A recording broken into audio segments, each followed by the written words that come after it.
During World War II, Japan's invasion of China launched an 8-year war, which ultimately killed an estimated 19 million to 35 million Chinese people. And during this time, the Japanese military also lured, purchased, or kidnapped hundreds of thousands of women for sexual slavery for their imperial army, women who were subjected to some of the most horrifying experiences inflicted upon military prostitutes in history.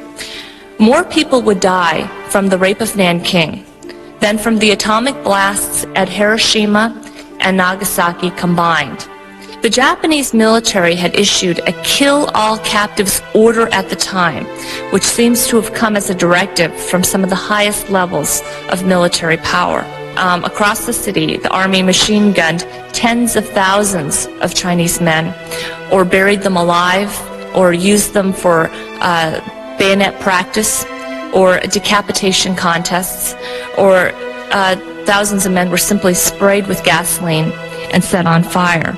Now, most of these executions were efficient, but there were men who died under the most slow, sadistic, and excruciatingly painful circumstances when Japanese soldiers turned murder into sport.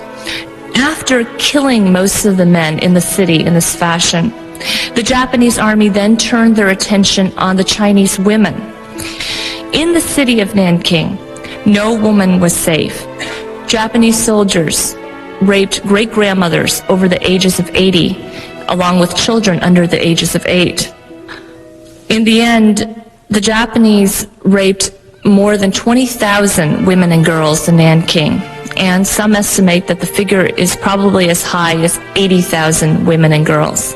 The government tried to control the libido of the Japanese soldiers by creating their own prostitution ring, which we now know as the Comfort Women System, or the Korean Comfort Women System. An estimated 200,000 women, most of them Korean women, but many also from other Asian countries, some of whom were also Caucasian, such as Dutch women, were forced to serve in what the Japanese government called facilities of sexual comfort to stop troops from raping women in regions that they controlled in China. And many of these comfort women were only, teenagers or even children when they were captured. We all know that Germany has made several profuse apologies to their wartime victims. But the Japanese government has yet to deliver one sincere apology directly to the survivors of the Nanking massacre or to their families. And some of the apologies that they claim to have made to the wartime victims in general have often avoided the use of the words apologies in general, preferring words like remorse or regret, and is not really deemed as sincere by many of the victims of the Japanese across Asia. Now, in the realm of war restitution, the differences between how the two countries have dealt with their wartime past loom large. The Germans have paid the equivalent of about 60 billion US dollars in war reparations to their victims, and will continue to pay several more billion by the year 2005. But the Japanese government has paid close to nothing, and certainly not one penny, in reparations to the victims of Nanking. What's even more disturbing, I think, is how the subject of World War II is taught in schools in both countries. The Germans have required by law the teaching of the history of the Jewish Holocaust in their schools. And any teacher who refuses to participate or neglects to teach this history is simply breaking the law.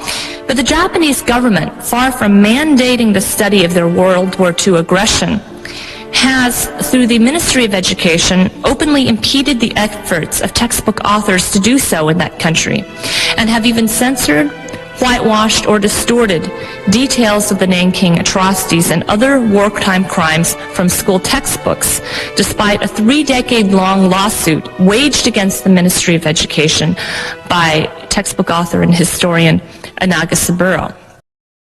抖音